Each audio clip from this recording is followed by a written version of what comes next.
இன்றைக்கி இந்த kidney stone அப்படின்னு சொல்லக்கூடிய அந்த சிறுநீரக பிரச்சனையை வந்துட்டு அதை பற்றி பேசலாம்னு நினச்சோம். இப்போ அதை பற்றி பேசுகிறதுக்கு காரணம் என்னென்னா, இப்போ நம்ம நார்மலாக அந்த ஃபீவர் சாதாரண சின்ன சின்ன காய்ச்சல் தலைவலி மாதிரி இப்போ எங்கே பார்த்தாலுமே அந்த கிட்னி ஸ்டோன் நிறையா பேத்துக்கு இருக்குன்றாங்க.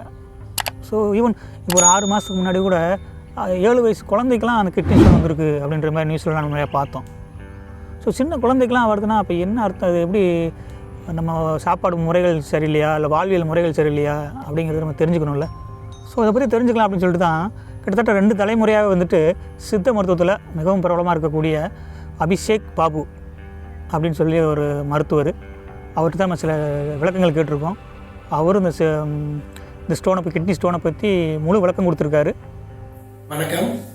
இன்னைக்கு நம்ம பார்க்கக்கூடிய இந்த வீடியோ என்ன அப்படின்னு பார்த்தீங்கன்னாக்கா, கிட்னி ஸ்டோனை பற்றி ஒரு அற்புதமான, ரொம்ப சுலபமாக எல்லாருக்கும் புரிகிற மாதிரியான இந்த வீடியோ நம்ம பார்க்க போகிறோம். இது நம்மளுடைய நண்பர் ஒருத்தர் வந்து கேட்டிருக்காரு. அவருடைய கேள்விகள் என்ன அப்படின்னாக்கா, அவர் ஒரு பல கேள்விகள் கேட்டிருக்காரு. அதுக்குண்டான பதில் அது என்ன அப்படின்றத பற்றி பார்க்கலாம். இப்போ அவர் கேட்ட கேள்விகள் என்ன அப்படின்னு பார்த்தீங்கன்னாக்கா, கிட்னி ஸ்டோன் எங்கிருந்து வருது, எப்படி உற்பத்தி ஆகுது, எதன் வழியா வருது, அது வந்த பிறகு என்ன செய்யணும், வந்த பிறகு மருந்து நம்ம எப்படி செய்யணும், அந்த மருந்து எடுத்து உடல்ல சரி பண்ண பிறகு திரும்ப வராம இருக்கிறதுக்கு என்ன செய்யணும், பரம்பரையா இந்த கிட்னி ஸ்டோன் வருமா, அதாவது தலைமுறையா இந்த பாதிப்பு வருமா, உணவு வழியில இந்த பாதிப்பு வருமா, இல்ல நம்ம செய்யக்கூடிய வேலை வழியில இந்த பாதிப்புகள் வருமா, இது வந்தா என்ன பாதிப்புகள் ஏற்படும், இது வந்தா நம்ம எப்படி சரி பண்ணணும், இது வராம எப்படி நம்ம பார்த்துக்கணும், இந்த மாதிரி ஒரு அடுக்கான கேள்விகள் அவர் வந்து கொடுத்திருக்காரு. ஸோ இதுக்கு வந்து ஒரு விளக்கமா இந்த வீடியோ வந்து நம்ம பார்க்கலாம். முதல்ல நம்மளுடைய அனாட்டமி, அதாவது நம்மளுடைய உடல் அமைப்பு என்ன அப்படின்றத பார்ப்போம். அதுல கிட்னியோடைய அமைப்பு எப்படின்றத பார்ப்போம். நம்மளுடைய இடுப்பு பகுதிக்கு ஒரு 6 அடி, ஒரு 3/4 அடி மேல 2 சிறிய மாங்காய் அளவுக்கு 2 கிட்னி இருக்கு. இங்கிட்டும் 2 கிட்னி இந்த மாதிரி இருக்கு. இந்த 2 கிட்னிக்கும் அதுல இருந்து கழிவுகள் வெளியில போறதுக்கு ஒரு வழிபாதை, அந்த டியூப் நேரம் எங்க வந்து சேரும் அப்படின்னாக்கா மூத்திரப்பை, அதாவது யூரினரி பிளாடர். அந்த ரெண்டும் சேர்ந்து இந்த பை வந்து என்ன செய்யும் அப்படின்னாக்கா, ஒரு 500 ml அளவுக்கு அந்த கழிவுகளை சேர்த்து வைக்கக்கூடிய டெபாசிட் அளவுக்கு அதில் இருக்கும். அது நம்பின உடனே நமக்கு வந்து யூரின் போகணும் அப்படின்ற அந்த ஒரு உணர்வை வந்து நம்ம உடம்புக்கு அறிவிக்கும். அப்போ நம்ம வந்து யூரின் போகும். ஸோ இது பேசிக், சரியா? இப்போ கிட்னியோடைய செயல்பாடு வந்து ரொம்ப பெரிய விஷயம், அதை ஷார்ட்டாக வந்து சொல்ல முடியாது. பட் அது எப்படி இருக்கும், அது என்ன அப்படின்றத நம்ம பார்க்கலாம். இந்த கிட்னியில் பல அறைகள் இருக்கும், அதாவது நிறைய பார்ட்டிஷன்ஸ் இருக்கும். ஸோ அது வந்து ஒரு பெரிய டாபிக். சிம்பிளாக சொல்லிடுறேன்.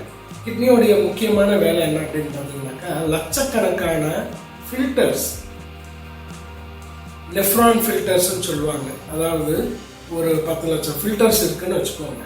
இந்த 10 லட்சம் ஃபில்டர் வந்து ஃபில்டர் பண்ணுறது தான் அதனுடைய வேலை.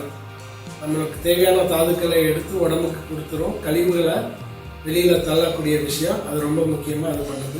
ஓய்வின்றி வேலை செய்யக்கூடிய ஒரு விஷயம் வந்து கிட்னியோடைய செயல்பாடு. உடம்புல பலது அந்த மாதிரி ஓய்வின்றி வேலை செய்யும். ஓய்வின்றி வேலை செய்யறது வந்து மூளை, இதயம், கிட்னி, நிறைய விஷயம் வந்து ஓய்வின்றி வேலை செய்யும். நம்ம நம்ம தூங்கிட்டோம், நம்ம உடம்புல எல்லாமே ஓய்வு பெற்றுச்சு அப்படின்னு நம்ம நினைக்கக்கூடாது. உடம்புல பிறந்ததுல இருந்து சாகிற வரை ஓய்வின்றி வேலை செய்யற உறுப்புகள், ராஜ உறுப்புகள் நிறைய இருக்கு.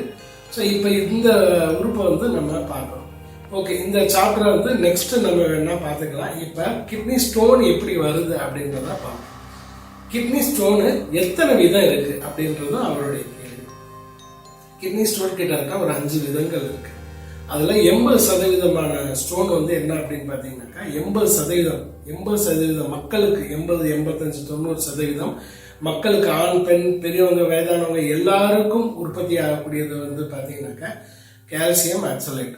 இந்த கால்சியம் ஆக்சலேட்ன்ற இந்த ஸ்டோன் தான் வந்து 90% நம்மளுடைய மனித இனத்தை வந்து அது வந்து அஃபெக்ட் ஆகுது.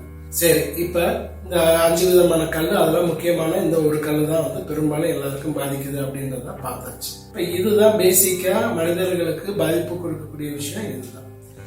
சரி, என்ன சாப்பிட்டால் வரும், என்ன சாப்பிட்டா இது வரும்? நிறைய பேர் வந்து கேட்டிருக்கக்கூடிய கேள்வி, கால்சியம் நிறைய சாப்பிட்டா வரும், இதெல்லாம் வந்து சொல்லணுமா அப்படின்பாங்க. சரி, இதை வந்து ஒரு புரிதலா ரொம்ப சிம்பிளா சொல்றேன். எதிர்பார்க்காத விஷயங்க. கண்டிப்பா நீங்க உண்மையிலேயே இதெல்லாம் சாப்பிட்டா வருமா அப்படின்றது உங்களுக்கு ஆச்சரியப்படுத்தக்கூடிய ஒரு விஷயமா இருக்கும். என்ன சாப்பிட்டா வரும்? கீரைகள் அதிகமா சாப்பிட்டா வரும். கீரைகள் அதிகமா சாப்பிட்டா வரும். காயில வந்து பீட்ரூட் அதிகமா சாப்பிட்டா வரும். முள்ளங்கி, அதாவது பீட்ரூட், முள்ளங்கி, கீரை, இந்த மாதிரி நிறைய உணவுகள்ல இருந்து வரக்கூடியது இந்த ஸ்டோன் ஃபார்ம் ஆகுறதுக்கு அது வந்து ஒரு பாதை. அதிகப்படியா ஜங்க் ஃபுட் சாப்பிட்றவங்களுக்கு வரும். அதிகப்படியா ஐஸ், சாக்லேட், சிப்ஸ், உப்பு, அதிக உப்பு இருக்கக்கூடிய உணவுகள் சாப்பிட்றவங்களுக்கு வரும். ப்ரிசர்வேட்டிவ் ஃபுட்டு அது சாப்பிட்றவங்களுக்கு இந்த ஸ்டோன் வரும். ஸோ இந்த மாதிரி நிறைய காரணங்கள் இருக்கு. நம்ம அதை சொல்லிக்கிட்டே போகலாம். பட் அதிகமாக நம்ம ஆட்கள் உபயோகப்படுத்தக்கூடிய சிப்ஸு, சாக்லேட்டு, ஐஸ்கிரீமு, கீரை, பீட்ரூட்டு, முள்ளங்கி, இந்த மாதிரி தொடர்ந்து சாப்பிடக்கூடியது. இது வாரத்தில் ஒரு நாள் கண்டிப்பாக தொடர்ந்து எடுப்போம். ஒரு சில பேர் நிறைய எடுத்துக்குவாங்க. நிறைய கீரைகள் சாப்பிட்டா உடம்புக்கு நல்லதுன்றனால நிறைய சாப்பிடுவாங்க. அந்த எங்க அண்ணனுக்கு எந்த பழக்கமும் இல்லை, எந்த இதுவும் சாப்பிட மாட்டாரு, நல்லா காய்கறியாக சாப்பிடுவாரு. அவருக்கு இது எப்படி வந்துச்சுன்னே தெரியலன்னு அது காரணம் இதுதான். நிறைய சாக்லேட்ஸ், ஐஸ், பிஸ்கெட்ஸு, இந்த மாதிரி ஒரு சில விஷயங்கள் தொடர்ந்து பேக்கரி ஐட்டம் சாப்பிடும்போது வரும். அதிக உப்பு இருக்கக்கூடிய உணவு எடுத்துக்கும் போது வரும். நிறைய ஊறுகாய் சாப்பிடக்கூடியவங்களுக்கு வரும். ஸோ இந்த மாதிரி வரக்கூடிய காரணங்கள் இந்த மாதிரி நிறைய இருக்கு. சரி, இப்போ இதெல்லாம் சாப்பிட்டா வரும். இன்னும் அதிர்ச்சிக்கு தரக்கூடிய தகவல்கள் அப்படின்னு பார்த்தீங்கன்னாக்கா, ட்ரை ஃப்ரூட்ஸ், ட்ரை நட்ஸ், அதாவது பாதாம், பிஸ்தா, முந்திரி, இந்த மாதிரி ட்ரை நட்ஸ் நிறைய சாப்பிட்றவங்களுக்கு வரும். ஸோ எதுவுமே ஒரு அளவாக எடுத்துக்கிட்டா எந்த பாதிப்பும் வராது. இப்போ வரக்கூடிய காரணங்கள் நம்ம தெரிஞ்சுக்கணும்.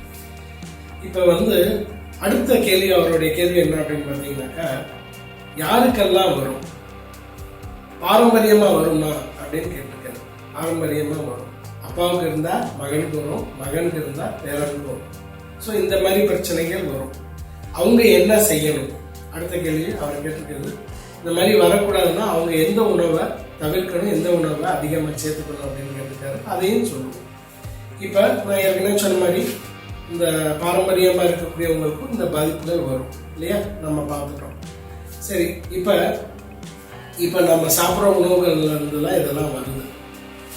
ஸோ இப்போ இது வந்துருச்சு, இதுக்கு என்ன செய்யலாம், ட்ரீட்மெண்ட் எப்படி, ஹோம் ரெமெடி மாதிரி என்ன செய்யலாம் அப்படின்னு சொல்லி கேட்டிருக்காரு.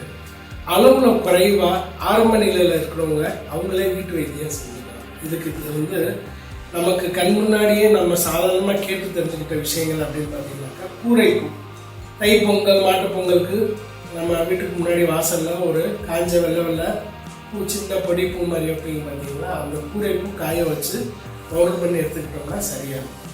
நெரிஞ்சல், சிறு நெரிஞ்சல், பெருஞ்சல், அதாவது யானை நெரிஞ்சல், எந்த நெரிஞ்சலாக இருந்தாலும் எடுத்துக்கலாம். நெரிஞ்சல் பவுடரை வந்து உபயோகப்படுத்தும் போது அதுவும் குறையும். அதே மாதிரி சிறுபிள்ளை, அதுவும் குறையும்.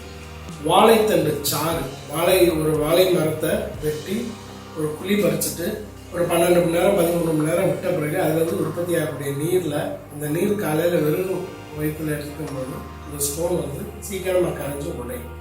ஸோ இந்த மாதிரி நிறைய இருக்கு. இப்போ வந்து நீங்கள் சொன்ன மாதிரி வந்து கூரைப்பூ இல்லை அதாவது நெரிஞ்சல், இதெல்லாம் எப்படி எடுத்துக்கணும் அப்படின்னாக்கா, கஷாய முறையில் எடுத்துக்கிறது நல்லது. ஒரு 5 கிராம், ஒரு 200 ml தண்ணியில் ஒரு 5 கிராம் வந்து போட்டு நல்லா கொதிக்க விட்டு பாதியாக வந்த பிறகு அதை வந்து வடிகட்டி நம்ம வந்து காலையில் வெறும் வயிற்றில் குடிக்கிறதோ, நைட்டு தூங்குறதுக்கு முன்னாடி குடிக்கிறதோ, இப்படி குடிக்கும்போது ஆரம்ப நிலையில் இருக்குது, சின்னதாக இருக்குது, 1 mm இருக்குன்றாங்க, 2 mm இருக்குன்றாங்க அப்படின்றவங்களுக்கு இது வந்து ரொம்ப ஈஸியாக சரி பண்ணிடும்.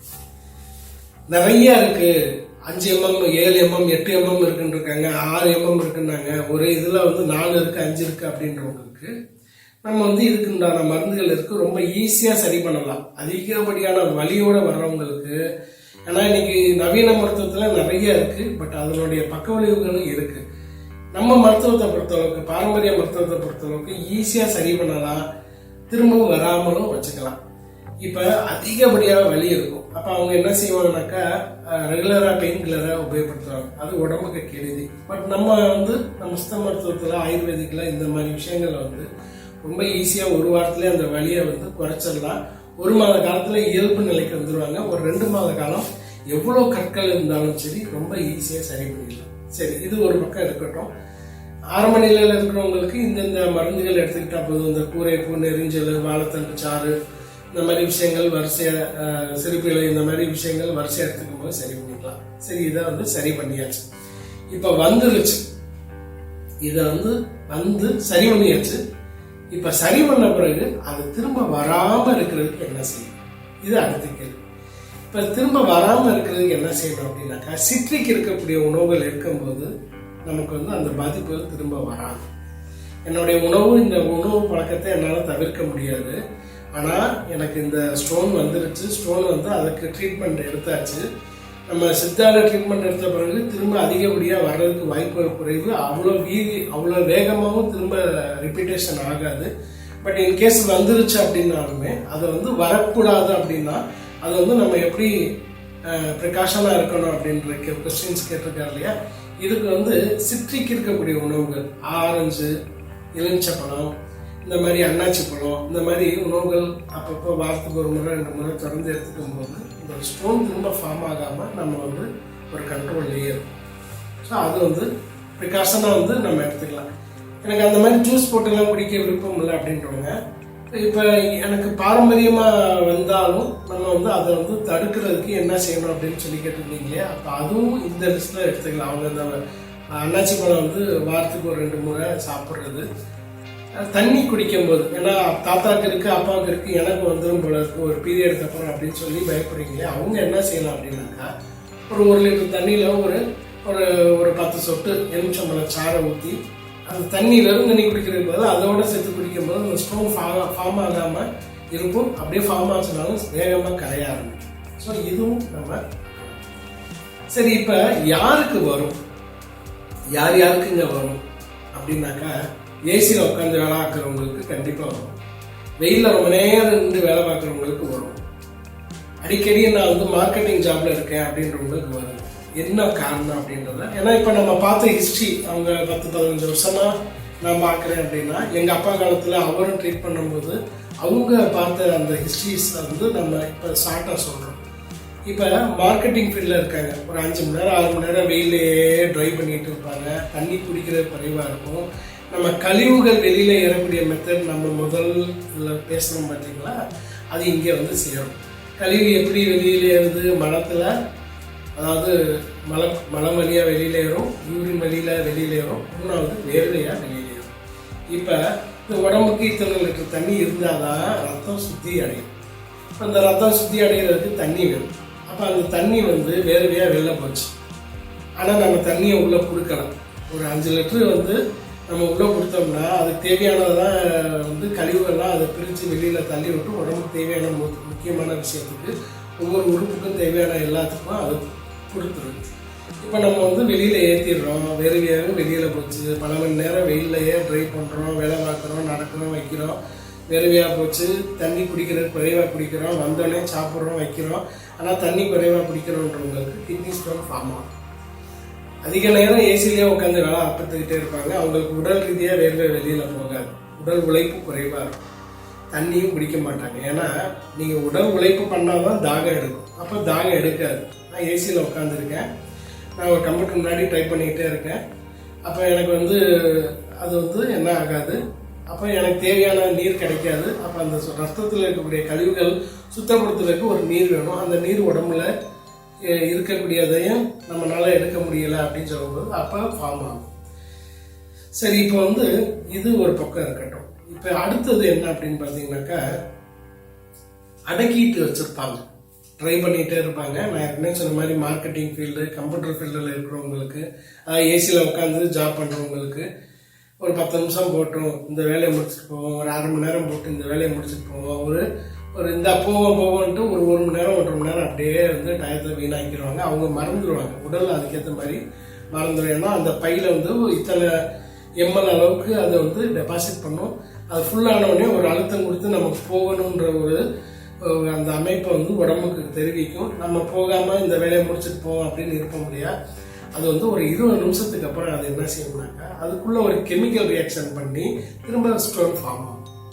ஸோ இந்த மாதிரி தான் ஸ்டெப் பை ஸ்டெப்பாக நம்ம செய்கிற தவறு என்னன்னே தெரியாமலே நம்ம பாதிப்புகளுக்கு உண்டாகிறதுக்கு காரணம் இது. அப்போ நான் பாரம்பரியமாக வரும் அப்படின்றதுக்கு அதுக்கு வந்து ப்ரிகாஷனாக வந்து நான் சொன்ன மாதிரி லெமன், இந்த ஆரஞ்சு ஜூஸு, இந்த மாதிரி சிட்ரிக் இருக்கக்கூடிய உணவுகள் அடிக்கடி சேர்த்துக்கும் போது வராது. யூரின் வந்தால் ஒரு 20 நிமிஷத்துக்கு அரை மணி நேரத்துக்குள்ள அதிகபட்சம் ஒரு 1/4 மணி நேரத்துக்கு மேலே அதை அடக்கி வச்சு உட்காந்து வேலை பார்க்குறவங்களுக்கு அதுக்குள்ளே ஒரு கெமிக்கல் ரியாக்ஷன் ஆகி திரும்ப ஃபார்ம் ஆகுறதுக்கு இது ஒரு காரணம். அப்போ அதை வந்தோடனே போயிட்டீங்க, ஒரு 5-10 நிமிஷத்துக்குள்ளே போயிட்டீங்கன்னாக்கா என்ன ஆகாது, வராது. நிறையா தண்ணி குடித்தா வராது. அது அப்படியே வந்த பிறகு இந்த எலுமிச்சம்பழத்தை வந்து சாரை வந்து பிழிஞ்சு கொஞ்சம் ஒரு 2 லிட்டர் தண்ணியில் ஒரு ஸ்பூன் அளவுக்கு சாரை ஊற்றி சிட்டிக்கு இருக்கக்கூடிய நீராக வந்து கன்வெர்ட் பண்ணி குடிக்கும்போது வராது. அதுக்காக தொடர்ந்து குடிக்கணுமானா தொடர்ந்து குடிக்கக்கூடாது, பாதிப்பு இருக்கிறவங்களுக்கு குடித்தா போதும். ஸோ இந்த மாதிரி பல காரணங்கள் இருக்குது. ஸோ இந்த ஒரு காரணங்களும் இதுக்குண்டான தீர்வும் கண்டிப்பாக இந்த வீடியோவில் உங்களுக்கு புரிஞ்சிருக்கும் அப்படின்னு நினைக்கிறேன். அதாவது இந்த ஸ்டோன் வந்துருச்சுன்னா பயப்பட வேண்டாம். வலி உயிர் போகிற மாதிரி வலி இருக்கும். ஏன்னா நான் சொன்ன மாதிரி கிட்னிலேருந்து ஸ்டோனு ட்ராவல் ஆகி அந்த வலிப்பாதையில் வரும்போது வலி உயிர் போகும். அப்புறம் மூத்திரப்பையில் வந்தவுடனே வலி உயிர் போகும். இந்த மாதிரி இருக்குனாக்கா இன்னைக்கு நிறைய பேர் வந்து பெயின் கில்லர் தான் ஜாஸ்தி உபயோகப்படுத்துறீங்க. ஸோ அதுக்கு ஒரு பக்க விளைவு பின்னாடி இருக்குது. ஆனால் அது இல்லாமல் நம்ம பாட்டி வைத்தியம், சாதாரணமாக கேள்விப்பட்ட வைத்தியங்களே இதுலேயே வந்து கண்ட்ரோல் பண்ணலாம். ரொம்ப மோசமாக இருக்குது அப்படின்றவங்களுக்கு இது தேவையான மருந்துகளுக்கு ரொம்ப ஈஸியாக சரி பண்ணலாம், பயப்பட தேவையில்லை. இந்த விஷயங்கள் நீங்கள் தெரிஞ்சுக்கிட்டாலே இந்த பாதிப்புலேருந்து நீங்கள் தப்பிச்சிடலாம். இப்போ நான் சொல்லிக்கக்கூடியது கண்டிப்பாக உங்களுக்கு புரியும். இது நிறைய இருக்குது. இது ஒரு டாபிக் எடுத்தோம்னாக்கா ஒரு 5 மணி நேரம் 6 மணி நேரம் பேசலாம். பட் அவ்வளோ நேரம் பேசினா கேட்குறதுக்கு ஆட்கள் இல்லை. அதனால் ஷார்ட்டாக சிம்பிளாக சொல்லியிருக்கேன். இதை ஃபாலோ பண்ணிக்கிட்டாலே போதும். அடிக்கடி சிப்ஸு சாப்பிடக்கூடிய நபர்களுக்கு இது ரொம்ப முக்கியமான அட்வைஸ். சும்மா சிப்ஸு சாப்பிட்றது, ஊறுகாய் சாப்பிட்றது, ஐஸ் சாப்பிட்றது, சாக்லேட் சாப்பிட்றது, இந்த மாதிரி சாப்பிட்டுட்டே வரவங்களுக்குலாம் அதிக பாதிப்புகள் இருக்குது. எப்போ இருக்குன்னா 40 வயசுக்கு மேலே தான் தெரியும். ஸோ இந்த மாதிரி விஷயங்கள் தெரிஞ்சுக்கிட்டிங்கன்னா கண்டிப்பாக உங்களுக்கு வந்து பாதிப்புகள் ஏற்படாது. அடுத்தது வந்து என்ன அப்படின்னு பார்த்தீங்கன்னாக்கா, நான் ஏற்கனவே சொன்னேன் நிறைய ஃபில்டர்ஸ் இருக்கும் அப்படின்னு சொல்லி. நம்ம கிட்னிக்குள்ள லட்சக்கணக்கான ஃபில்டர்ஸ் இருக்குது. இப்போ அந்த ஃபில்டரில் வந்து ரொம்ப முக்கியமான தகவல் இதுதான். ஏன்னாக்கா அந்த ஸ்டோன் வந்து திடீர்னு எங்கேயாவது இருந்து வருமா அப்படின்னு சொல்லி அவர் ஒரு கேள்வி கேட்டார். இது வந்து ரொம்ப முக்கியமான விஷயம். என்ன அப்படின்னு பார்த்தீங்கன்னாக்கா, அதாவது குழந்தைகள்லேருந்து பெரியவங்கலேருந்து வயசானவங்களுக்கு எல்லாருக்குமே வந்து கால்சியம் வந்து யூரின் ஒவ்வொரு முறையும் பாஸ் பண்ணும்போது போயிட்டே தான் இருக்கும். அது எப்படி போகணும்னாக்கா ரொம்ப மைக்ரோ லெவலில் தான் இருக்கும். அந்த மைக்ரோ லெவலில் இருக்கக்கூடியது வந்து எப்போ நமக்கு வந்து ஃபில்டர்ஸ் பழுவாகுது, அதிகமாக கால்சியம் சேருதோ, எப்படி ஒரு டீ போடுறீங்க, அந்த டீயில் கொஞ்சோண்டு டீ தூள் விழுகும்போது பால் நிறைய விழுகும். நிறைய டீ தூள் வந்து அந்த ஃபில்டர் மேலே வந்து ஃபுல்லாக அடைக்கும் போது எப்படி நமக்கு வந்து மேலே இருக்கக்கூடிய அந்த டீ பால் வந்து கீழே வடியாமல் மேலே நிற்கிதோ, அந்த மாதிரி தான் அதிகமாக வந்து சேர்ந்த உடனே அந்த ஃபில்டரை வந்து என்ன செய்ய முடியாது. அதனால் வந்து ஃபில்டரேஷன் பண்ண முடியாமல் அது வந்து ஒரு குரூப்பாக சேரும்போது தான் ஸ்டோன் உற்பத்தி ஆகுது. ஸோ இந்த மாதிரி நிறைய காரணங்கள் இருக்குது. கண்டிப்பாக வந்து உங்களுக்கு இதெல்லாம் புரியும் போது நீங்கள் வந்து இந்த தவறுகள் செய்ய மாட்டீங்க. சரிங்களா? சரி, இப்போ இதனுடைய அடுத்த பகுதி பார்க்கலாம். இந்த வீடியோ வந்து கண்டிப்பாக உங்களுக்கு வந்து ரொம்ப ஹெல்ப்ஃபுல்லாக இருக்கும். வந்தவங்களுக்கும் சரி, வரக்கூடாது அப்படின்னு நினைக்கிறவங்களுக்கும் சரி, இந்த பகுதி வந்து ரொம்ப உங்களுக்கு வந்து தெளிவாக ஈஸியாக புரிகிற மாதிரி சொல்லியிருக்கேன். இதை 1க்கு 2 முறை நீங்கள் கேட்கும்போது உங்களுக்கு இதனுடைய பாதிப்புகள்லேருந்து நீங்கள் தப்பிக்கலாம். இந்த வீடியோவை கண்டிப்பாக வந்து எல்லாருக்கும் ஷேர் பண்ணுங்கள். இது வந்து ரொம்ப சிம்பிளாக ஈஸியாக புரிகிற மாதிரி சொல்லியிருக்கிறதுனால யாருனாலும் இதை புரிஞ்சுக்கலாம். வணக்கம். இந்த கிட்னி ஸ்டோனை பற்றி இந்த டாக்டர் சொன்ன விளக்கங்கள் உங்களுக்கு எல்லாத்துக்குமே புரிஞ்சிருக்கும், பிடிச்சிருக்கும் அப்படின்னு நினைக்கிறேன். ஸோ இனி வருங்காலங்களில் இது மாதிரி பயனுள்ள விஷயங்களை நம்ம உங்கள்கிட்ட ஷேர் பண்ண முயற்சி பண்ணுவோம். இப்போ நமக்கு சின்ன சின்ன லேசாக காய்ச்சலோ தலைவலியோ சளி இது மாதிரி வந்துச்சுன்னு நம்ம ஒரு நாள் 2 நாள் வெயிட் பண்ணுறது தப்பு கிடையாது. இப்போது சின்ன குழந்தைகளுக்கு ரொம்ப முடியலை, இல்லை ரொம்ப சீரியஸாக இருக்குது, பெரிய ஆளுக்கு முடியலைன்னா டக்குன்னு ஆஸ்பத்திரி தூக்கிட்டு போகிறதுல எந்த தப்பும் கிடையாது. இப்போ லேசாக சளி பிடிச்சிக்கணும் வைங்க, இப்போ ஒன்றுமே இல்லை. இப்போ லேசாக சளி பிடிச்சிருக்குன்னா அதுக்கு ஒரு அதாவது எதுக்கு சளி பிடிக்குது, அதாவது உடம்பு வந்து தன்னைத்தானே சுத்திகரிக்குது. எப்பயுமே நம்ம காய்ச்சல் உடம்பு நல்லா எப்பயுமே ஆரோக்கியமாக இருக்கும்னு சொன்னால் நம்ம மனுஷன் கிடையாது, அது மெஷின். ஸோ மனுஷன் அப்படிங்கிற போது அது உடல் சுழற்சி நடந்துக்கிட்டே தானே இருக்கும். ஸோ சில நேரம் லைட்டாக சளி பிடிக்கும், காய்ச்சல் தலைவலி உடம்பு முடியாமல் போகும், இப்போ நல்லாயிருக்கும். ஸோ இதெல்லாம் சேர்ந்தது தானே ஒரு உடம்பு. ஸோ சின்ன வரும், இதுக்காக நம்ம பயந்துக்கிட்டு தூக்கிட்டு ஆஸ்பத்திரி போக வேண்டிய அவசியம்லாம் கிடையாது. ஸோ இப்போ அந்த லேசாக சளியே பிடிச்சிருந்தா கூட ஒரு 2 நாள் ரசம் வச்சு சாப்பிட்லாம்.